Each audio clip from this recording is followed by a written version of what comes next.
अरे to all, कैसे हैं आप सब।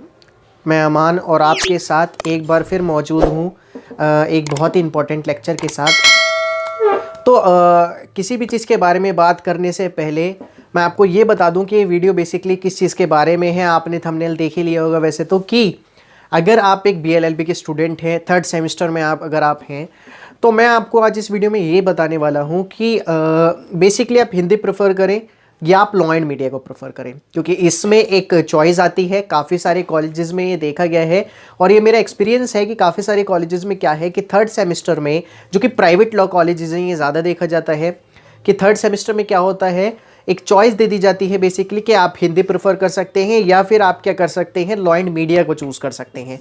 तो आज मैं इन्हीं बेसिकली दो चीज़ें हैं, इनको मैं आपको क्लियर करूँगा कि कौन सी बेस्ट रहेगी आपके लिए, और मैं अपने एक्सपीरियंस के थ्रू आपको ये बताने की कोशिश करूँगा कि दोनों में से कौन सा बेस्ट है और आप कौन सा चूज़ करें।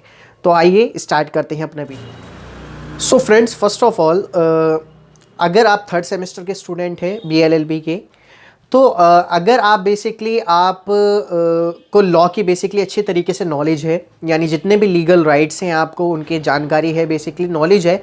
अगर आप अभी बेसिकली आपका फर्स्ट ईयर ही अभी डन हुआ है और थर्ड सेमेस्टर में अगर आप हैं, यानी सेकंड ईयर में अगर आप हैं, तो ऐसा हो सकता है कि कई बार कुछ स्टूडेंट्स को होती है कि नॉलेज नहीं हो पाती लॉ की ज़्यादा, तो उस वजह से बेसिकली वो हिंदी प्रेफर कर लेते हैं। तो ऐसे में उनकी इच्छा है, बेसिकली वो कर सकते हैं नहीं। लेकिन अगर देखिए, मैं आपको अपने एक्सपीरियंस के थ्रू बता रहा हूँ कि अगर आपके पास लॉ एंड मीडिया यानी बेसिकली लॉ की बिल्कुल नॉलेज नहीं है, ठीक है, और अगर आप उसकी बजाय यानी लॉ एंड मीडिया की बजाय आप हिंदी चूज़ कर रहे हैं, तो वेरी गुड, आप बहुत अच्छा इस चीज़ को कर रहे हैं।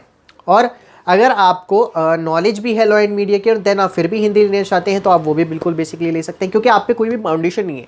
लेकिन मैं आपको एक्सपीरियंस के लिए बता दूँ कि अगर आपको बेसिकली नॉलेज है लॉ की, आप बेसिक लॉज जितने हैं वो सारे जानते हैं, राइट टू इक्वालिटी, आपके कॉन्स्टिट्यूशनल राइट्स क्या हैं, आपके फंडामेंटल राइट्स क्या हैं, एंड आपकी जितनी भी ड्यूटीज़ हैं फंडामेंटल वो क्या हैं, अगर आप इन सारी चीज़ों को जानते हैं, तो आप लॉ एंड मीडिया ना प्रेफर करके हिंदी करें। जिसके पीछे एक रीज़न है।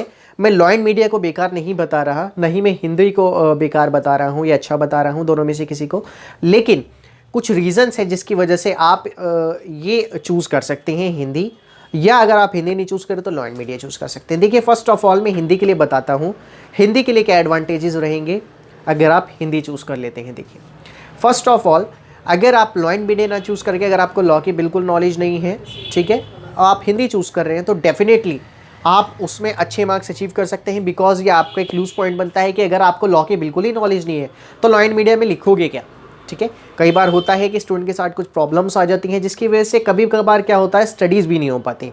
तो बेसिकली आप बिल्कुल सही कर रहे हैं। आप लॉ एंड मीडिया को छोड़कर अगर आपको बिल्कुल लॉ की नॉलेज नहीं है, तो हिंदी चूज़ करें, and I will prefer you, मैं आपको भी यही प्रेफर करूँगा कि आप क्या करें, हिंदी चूज़ करें। अब आ जाते हैं हम लॉ एंड मीडिया पर, कि लॉ एंड मीडिया को चूज़ करें या ना करें। देखिए, अगर आपको लॉ की नॉलेज है, ठीक है, लीगल राइट्स आपको, कॉन्स्टिट्यूशनल राइट्स आपको, मीडिया के बारे में भी थोड़ी नॉलेज है, तो आप बिल्कुल इसे चूज़ करें, मैं आपको बिल्कुल मना नहीं कर रहा। लेकिन कंपैरिजन देन हिंदी, आप हिंदी में ज़्यादा मार्क्स अचीव कर सकते हैं। बिकॉज जो एक हिंदी पैटर्न रहता है, आप शुरू से ही, अगर जो स्टूडेंट हिंदी मीडियम है तो वो तो बहुत अच्छे से इन चीज़ों को जानते होंगे, या जो इंग्लिश मीडियम है वो भी इस चीज़ों को थोड़ा बहुत समझ रहे होंगे। जो हिंदी है बेसिकली वो हमारी बेसिकली नेशनल लैंग्वेज भी है, ठीक है, हमारी नेशनल लैंग्वेज हिंदी है।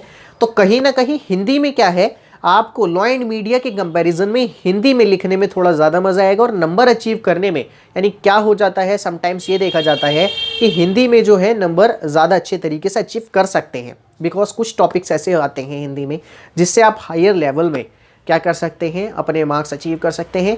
मैं ये नहीं कह रहा आपको कि आप लॉ एंड मीडिया ना प्रेफर करें, लॉ एंड मीडिया में भी टॉपिक्स अच्छे आते हैं, लॉ से रिलेटेड आते हैं। लेकिन अगर आपको नॉलेज बिल्कुल ही नहीं है, तो आप हिंदी चूज़ करें। और अगर आपको बहुत अच्छे से लॉ की नॉलेज है, तो मैं आपको प्रेफर करूंगा कि फिर आप लॉ एंड मीडिया चूज़ करें। अदरवाइज इन दोनों में से आप कुछ भी चूज़ कर सकते हैं। देखिए, मेरी कोई फाउंडेशन नहीं है आप पर, बेसिकली ये वीडियो मैंने इसलिए बनाया कि अगर आपको नॉलेज नहीं है बिल्कुल भी क्या चूज़ करें, तो फर्स्ट ऑफ ऑल आपको पता होना चाहिए कि आपके लिए क्या बेटर है।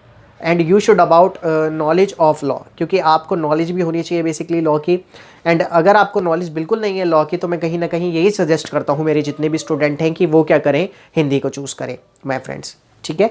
तो अगर आप बेसिकली मुझसे जुड़ना चाहते हैं तो इंस्टाग्राम पे ज़रूर फॉलो कर लीजिए मुझे। वहाँ पर आप जाके कितने सारे लॉ की अपनी मनचाही वीडियोस, जो भी आप बेसिकली रील्स अपने लीगल राइट से रिलेटेड देखना चाहते हैं, हम वहाँ जाकर देख सकते हैं। एंड अगर आप किसी भी तरीके की ऑनलाइन क्लासेस लेना चाहते हैं BLLB की या लॉ के सब्जेक्ट की, तो that is also available for you. यानी BLLB लॉ स्टूडेंट के लिए स्पेशली कंडक्ट कराई जाती हैं लॉ की क्लासेस। BLLB के जितने भी सब्जेक्ट्स हैं वो सारे ही उसमें स्टडी कराए जाते हैं। तो अगर आप ज्वाइन करना चाहते हैं तो डिस्क्रिप्शन बॉक्स में आपको व्हाट्सएप नंबर दिख रहा होगा और स्क्रीन पे भी आपको व्हाट्सएप नंबर शो हो रहा होगा। तो वहाँ पर जाइए और बिल्कुल उसे कांटेक्ट करिए और आज से ही अपनी ऑनलाइन क्लासेस को ज्वाइन करिए फ्रेंड्स। सो आई होप आपको वीडियो समझ आई होगी। ज़्यादा जानने के लिए और अगर कोई भी चीज़ आपको समझ नहीं आ रही तो कमेंट बॉक्स में कमेंट करके ज़रूर पूछें। So thank you my friends.